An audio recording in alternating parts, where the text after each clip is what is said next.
Personal notice. Danger's my stock and trade. If the job's too tough for you to handle, you got a job for me, George Valentine. Write full details.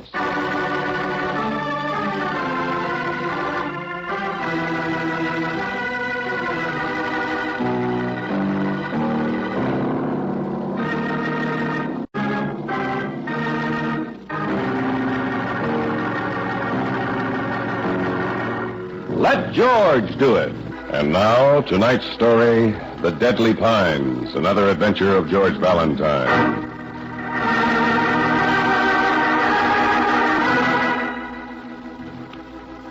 Dear Mr. Valentine, I'm sure you've heard people talk romantically about towering pines, majestic pines, pines that fling their branches like banners against the sky.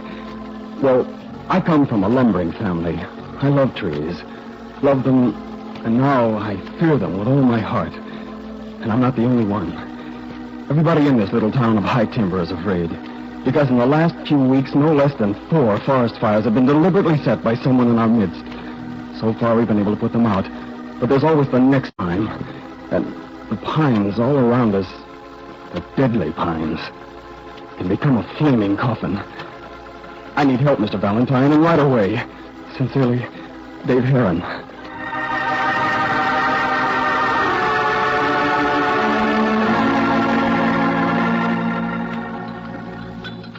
No, thanks. No more coffee, Mr. Heron. How about you, Miss Brooks?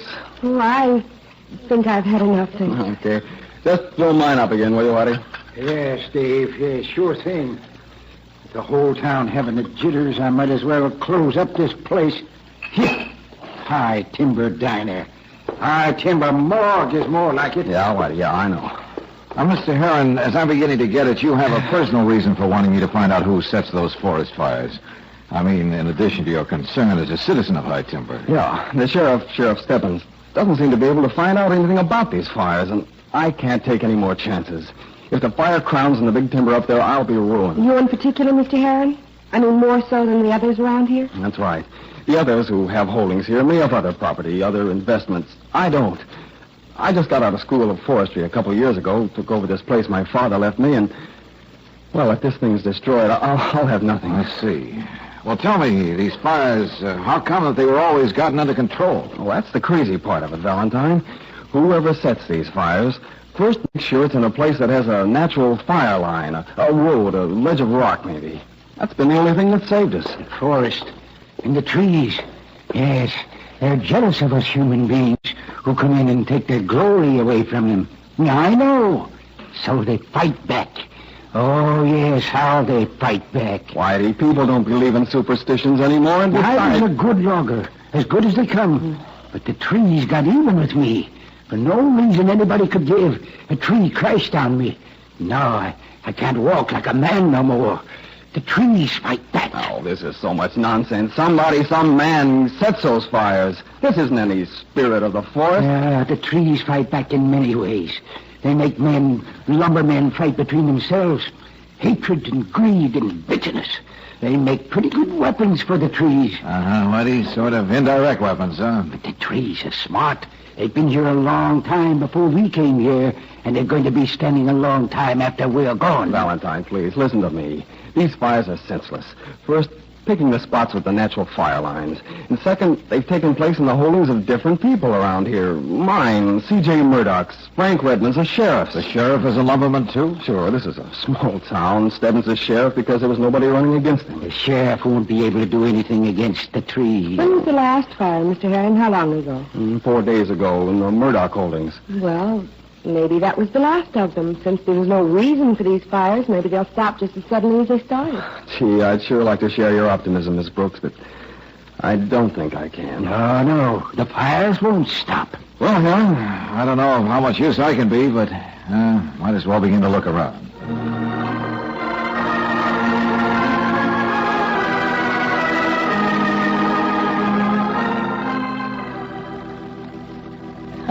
You still can't get over that I'm C.J. Murdoch, huh, my dear? Well, that is, lumbering is a man's game, And a dainty creature like me is in it?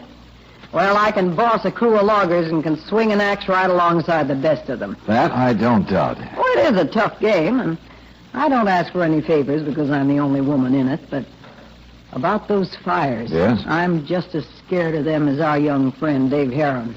Well, tell me, how much damage did the fire cause to your property? Well, an acre or two burned out, but it looked as if it all was going.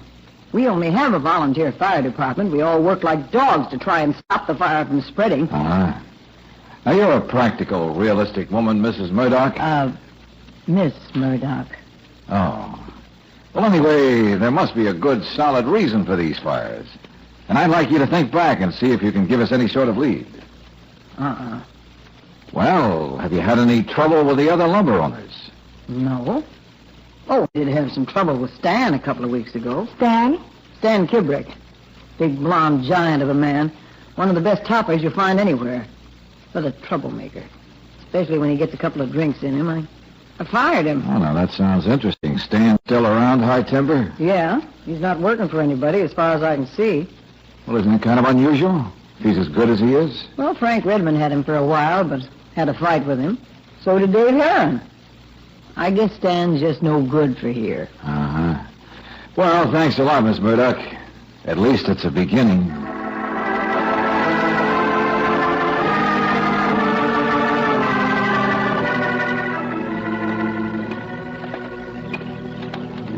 Stebbins Lumber. It's the little building over there, Angel. George, I don't like this whole situation. It's so easy for anyone to start a fire, strike a match. There's no sense to it. No one gains anything. Mister, I want to talk to you. What? And you'd better listen good. Oh, yeah. You Stan Kibrick, friend? Yeah. And get this straight, stranger. You must have come here for only one reason. You try to frame me for those fires, and I'll kill you. Well, now, that's a nice, friendly welcome to town, Stan. One of them hired you to snoop around, huh? I don't care which one. I'm not getting framed, and I'm not leaving High Timber till I find out who the firebug is. Well, then we can work together, Mr. Kibrick. Just one happy little family. You stay out of this, miss. And, mister, if you're going to see that fat-faced sheriff, you can give him my message, too. Well, Stan, you must agree that you do seem to have a nice motive. Yeah. And you've got nothing to lose by burning down the property of people you have no love for. I hate them, thinking they're better than me. But this sort of thing catches up with them by itself. I don't have to do anything about it. Oh, the trees get back at him, huh? That's the second time I heard that kind of thing, Stan. All I'm going to see is that I don't get to be a fall guy, and that I'm in on the finish. You or nobody else is going to stop that. I'd remember that if I were you, stranger. The trees fight back with hatred and greed and violence. And we're still on our way to see the sheriff, remember?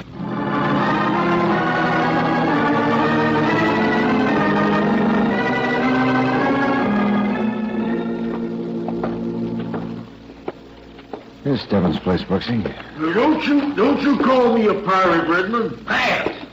That's what you are, Stebbins. I'll be sure it is. Yeah, more sweetness than light in there. Wait a minute, Angel. Let the You do chips nothing fall to some me. more. All you can do is hijack my best men. Offer them bonuses they never get. But they're afraid to squawk because you're the sheriff. Yep, Sheriff. And you and Heron better not forget it. That Valentine guy that come here is going to get out now. I don't need any help. Everybody's friendly. Yeah, we'll stop them fires without any help from outsiders. Well, things simmer down. Yeah. Come on. Some crackpots starting them fires for no reason at all, and Yeah? What can I do for you folks? Hello. My name's Valentine, Sheriff Stebbins. Oh.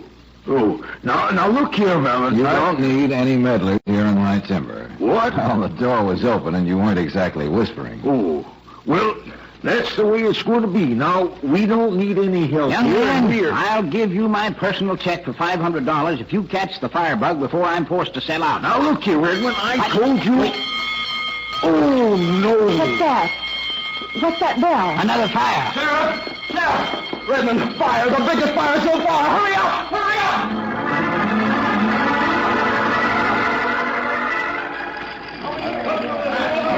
Hey, a couple of you guys get over there. Down the hill. Yeah, it's starting to catch on fire. Give me one of those pumps, Heron. Yeah, let's go, Valentine. If the wind never shifts now, it's goodbye.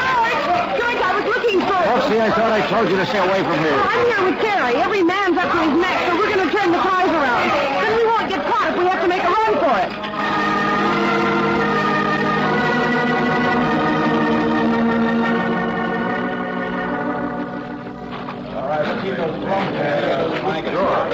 It was such a close call.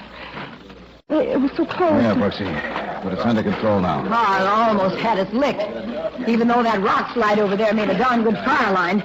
Oh, if I could only get my hands on the loadout. That's the way everybody feels. But that doesn't do much good. Is it all really under control now? Yeah, just about, Angel.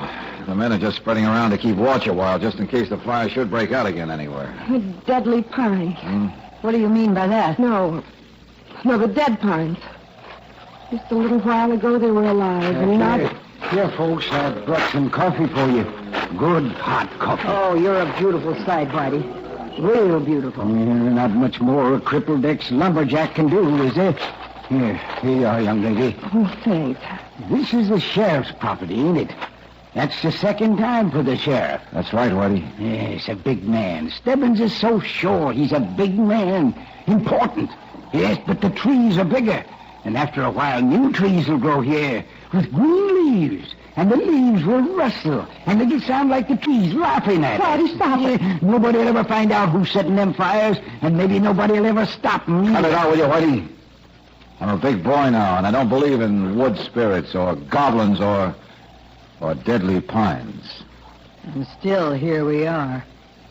Exactly no place. Yeah. But there has to be some sense behind all this, a pattern. And I'm just beginning to make it out.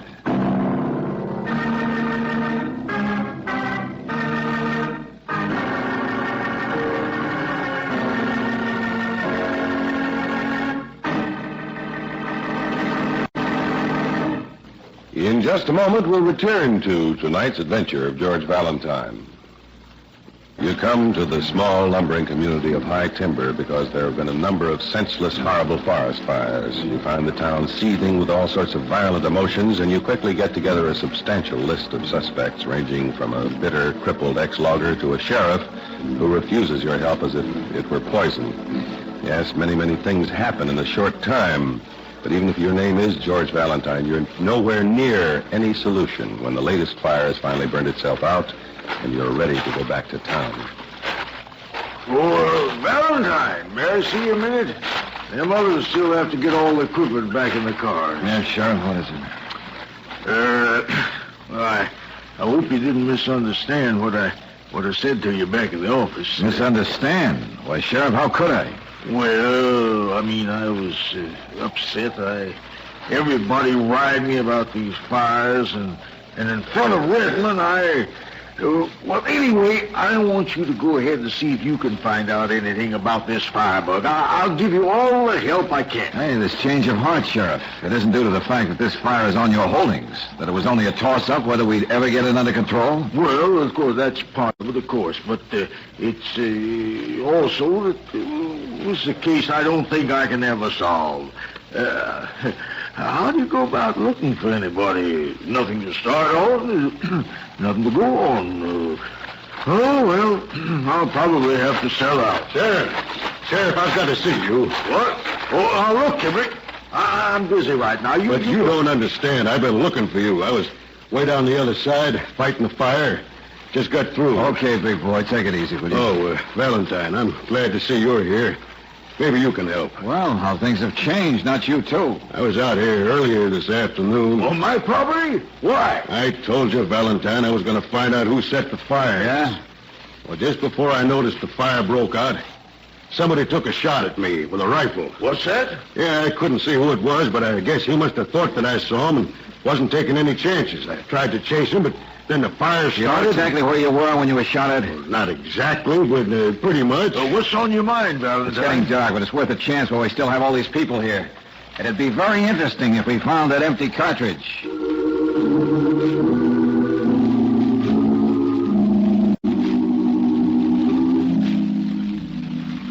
George, this is even more hopeless than looking for the proverbial needle. Oh, wait a minute, Angel. Something's going on over there. You'll be all right. Come on. Here. Hey, what's happening? Here, now, take a sip of this. Yeah, thanks. You better? How's that? Hey, Whitey, what's happened? Well, I found a cartridge right there near the tree. Yeah, we heard you call out. I found that cartridge, but then somebody must have sneaked up behind me. I didn't see who it was, and He smashed me on the head. Yeah, the cartridge is gone. Well, this time for good. Yeah, for good. Well, nothing we can do now but go on back to town. The firebug is taking no chances. No chances at all.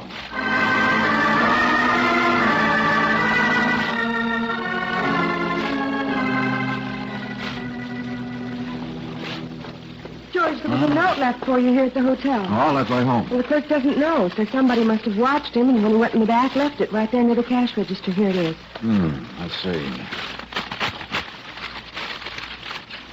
Valentine, if you want to know who set the fires and why, be at Lookout Point tonight at 10, alone. If you are not alone, I will know it and will not be there. Uh-huh. This is very interesting. There's no return address on the back. George, it's just a trick to get you out there. Maybe. But there isn't another lead in this whole crazy thing, not even the beginning of one. I want to go along with you, George. Yeah, I know you do, Angel.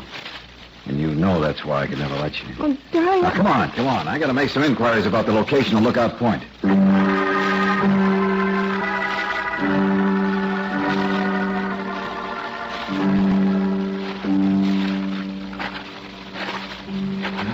Quarter after.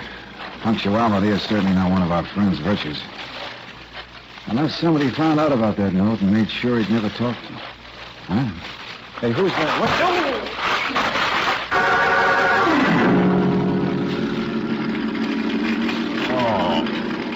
Oh, no. Oh, it's hot. It's hot. It's so hot. Hey, what was that? Where am I? What? Fire. The whole place is on fire.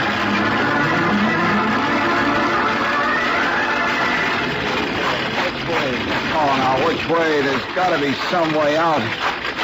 Oh, which way shall I go?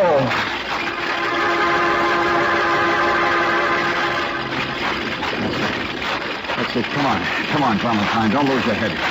If the animals head in this direction, this must be it. Oh, come on now. You must just keep going. Keep going. Long as you can. You just keep going.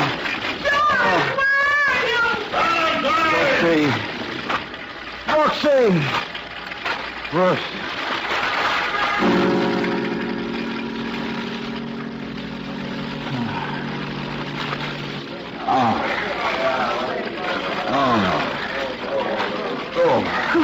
George, oh, darling. Your hair, your eyebrows. No, easy, Brooksy. I'm okay. Valentine, we couldn't believe it when we saw you stumble out of those flames toward us. We didn't think you'd ever be anywhere near I us. didn't know where to look.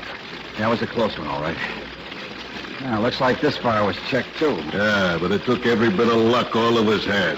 There wouldn't be much explaining to do if I never get out of it. People would just say I was looking for evidence and got trapped in the fire. I never had a chance. I just couldn't sit in that hotel and do nothing, so I finally went out to Lookout Point, and you weren't there. And then I saw the fire, and I had the most terrible feeling. Good for me that you did, Angel. Better let me take you to the car and get you back into town. You need a good night's rest. What'd I do? Everybody came over to see how you were. Carrie, Dave Heron, Sheriff Stebbins, Mr. Redmond, even Whitey.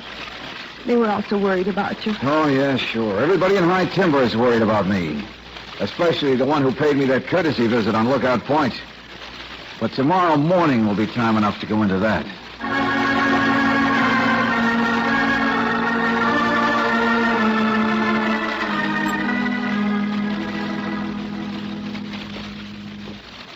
Valentine, I asked you to come down here to Sheriff Stebbins' office because even though I hired you, you've become involved with all of us here in High Timber. Yeah, and since we've reached a decision about what we're going to do, we thought we'd all get together this morning. A decision? This sounds momentous. We're selling out. All four of us. Oh, I see. Yes, after all the violence yesterday, what happened to Stan and Whitey, and finally you, Mr. Valentine, we agree with Miss Murdoch that we can't take any more chances. But wouldn't you be taking a terrific loss, all of you? We sure will, my dear. Getting out with a piece of the pie is better than losing the whole darn shebang. Miss Murdoch has already contacted some people in Portland who are willing to gamble. There's no way we can fight it, Valentine. There's a madman loose somewhere, and it's only a question of time until he ruins all of us. That last fire was on my property, you know. When I took a long look at what was left of those 5 acres, I said to myself, Let them call you a quitter, Carrie, but you're getting out. Uh-huh. Of course, all of you should know that there's no madman or screwball involved in this case at all. That all the fires were set for a very sound financial reason. George, how do you figure that? Young man, that's nonsense. Every one of the four of us has had at least one fire on his property, suffered loss of money. Okay. I'm going to give you one way this thing could work. Someone, an unknown X, wants to scare the neighbors and competitors into selling out for practically nothing. Now, look here, Valentine. Are you accusing one of us? Let me go on, will you, Sheriff Stebbins? So this X begins to set the fires, always making sure that there's a natural fire line around them. Doesn't want to destroy the timber that X is eventually going to get. But, George, there were fires on all the Yeah, I know, of course, Brooks. He had to be to avoid suspicion. But the blackmail by fire didn't work as quickly as X expected, and people, including us, began to snoop around. So X didn't even stop at attempted murder. And this morning, X's plan has succeeded. The whole thing still doesn't make any business sense. We're all selling out to people outside of high timber. Oh, X is smart, yeah, very smart. Stooges will buy up this doomed, ill-starred timberland. X will operate the holdings through these stooges. The profits will be just as great, even though they're one step removed. Yeah, but to do all this for a business reason. A couple of $100,000 will make some people do all sorts of incredible things. But still, where are we now? Valentine, you know who Mr. X is. Sheriff, you'll notice I never said it was Mr. X. Because it's Miss X, isn't it, Carrie? What? Have you gone clear out of your head, Valentine? No, not at all. There's such a thing as reverse psychology, Carrie. What?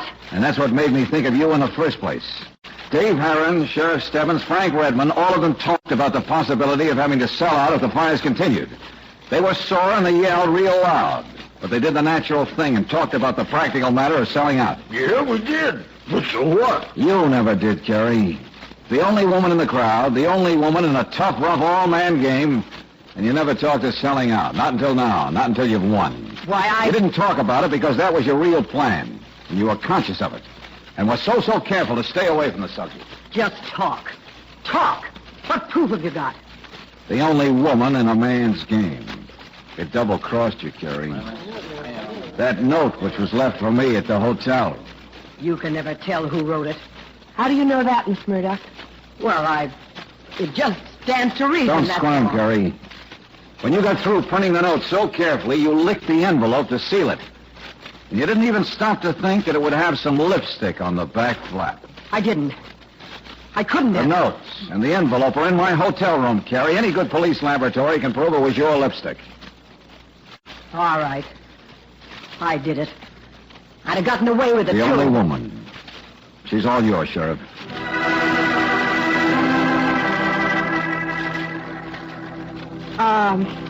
George, Yeah, Brooksy. this case isn't really closed, you know. I have a surprise for you back at the hotel.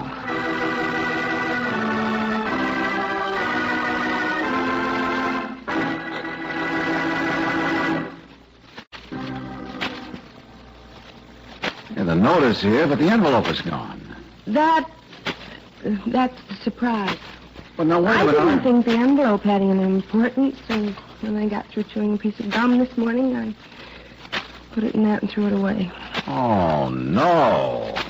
And there I was, talking about proof, boasting about having definite proof.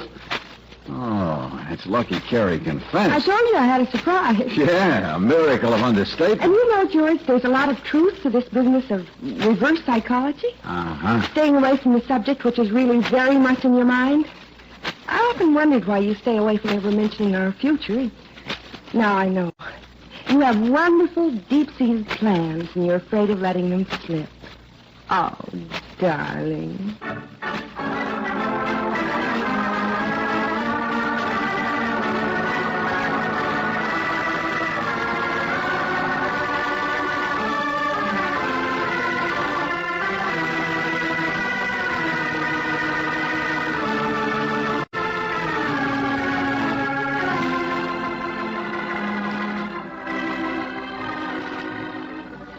Robert Daly is starred as George, with Virginia Gregg as Brooksy. Let George Do It was written by David Victor and Jackson Gillis, and directed by Kenneth Webb. Roland Morris was heard as Dave, Jeanette Nolan as Carrie, Victor Rodman as the sheriff, Clayton Post as Stan, and Forrest Lewis as Redmond. The music was composed and presented by Eddie Dunstetter. Your announcer, John Heaston. Listen again next week, same time, same station, to Let George Do It.